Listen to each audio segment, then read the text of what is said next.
Fisika adalah salah satu cabang ilmu paling fundamental yang membantu kita memahami alam semesta, dari partikel terkecil hingga galaksi yang terbesar. Tapi tahukah kalian, fisika sebenarnya terbagi menjadi berbagai cabang, masing-masing dengan fokusnya sendiri. Di video kali ini kita akan membahas cabang-cabang ilmu fisika dan apa saja yang menjadi fokusnya. Jadi, buat kalian yang ingin tahu lebih dalam tentang fisika, atau sedang mempertimbangkan kuliah di bidang ini, tonton sampai habis.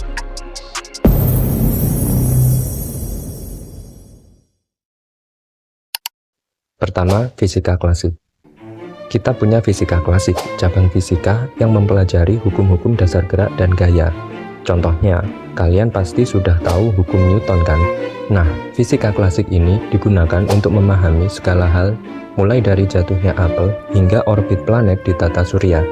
Tapi, jangan salah, meskipun terdengar jadul, fisika klasik masih sangat relevan. Mesin-mesin yang kita gunakan sehari-hari, mulai dari mobil hingga pesawat terbang, semuanya didesain menggunakan prinsip-prinsip dalam fisika klasik. 2. Fisika kuantum. Kalau fisika klasik fokus pada benda besar, fisika kuantum adalah kebalikannya. Cabang ini mempelajari dunia partikel kecil seperti atom dan partikel subatomik. Fakta menariknya, hukum fisika di skala kuantum sangat berbeda dengan hukum di skala makroskopik. Misalnya, partikel bisa berada di dua tempat sekaligus, atau bergerak melewati penghalang tanpa menyentuhnya. Fenomena ini disebut channeling kuantum. Fisika kuantum punya banyak aplikasi, seperti teknologi komputer kuantum yang direncanakan akan merevolusi dunia teknologi. Cabang berikutnya adalah termodinamika, yang mempelajari energi, panas, dan kerja.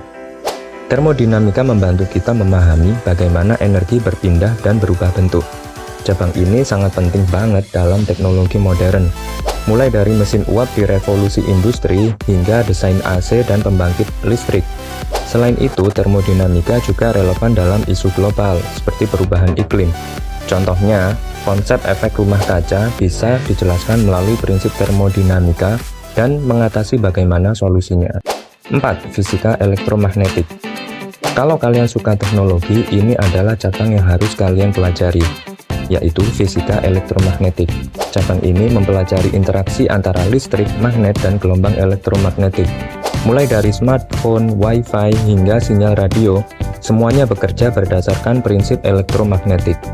Banyak hukum fisika seperti hukum Faraday dan Maxwell itu menjadi dasar dari banyak teknologi yang kita gunakan sehari-hari. 5. Astrofisika. Kalau kalian tertarik dengan luar angkasa, maka astrofisika adalah jawabannya. Cabang ini mempelajari benda-benda langit seperti bintang, planet, dan galaksi, hingga fenomena ekstrim seperti black hole atau lubang hitam. Salah satu fokus astrofisika adalah memahami asal-usul alam semesta melalui teori seperti Big Bang. Bahkan astrofisika akan membantu kalian mencari jawaban tentang kemungkinan keberadaan kehidupan di planet lain. 6. Fisika nuklir. Selanjutnya ada fisika nuklir, cabang yang fokus pada inti atom. Fisika nuklir banyak digunakan dalam teknologi seperti reaktor nuklir untuk pembangkit energi dan kedokteran nuklir untuk diagnosis dan pengobatan. Tapi fisika nuklir ini juga menjadi perdebatan, terutama terkait senjata nuklir dan dampaknya pada perdamaian dunia. 7. Fisika material dan terapan. Ini akan mempelajari sifat-sifat bahan seperti kekuatan, kelenturan, dan konduktivitas. Penelitian di bidang ini menghasilkan material canggih seperti grafin yang 200 kali lebih kuat dari baja tapi sangat ringan. Sedangkan fisika terapan menghubungkan teori fisika dengan aplikasi praktis, misalnya dalam desain teknologi modern seperti sensor, laser, dan bahan-bahan semikonduktor. Kesimpulannya, dari hukum gerak hingga penemuan teknologi modern, fisika adalah ilmu yang membantu kita memahami dan memanfaatkan alam semesta. Setiap cabangnya punya peran penting dalam kehidupan kita sehari-hari. Jadi, cabang fisika mana yang paling menarik menurut kalian?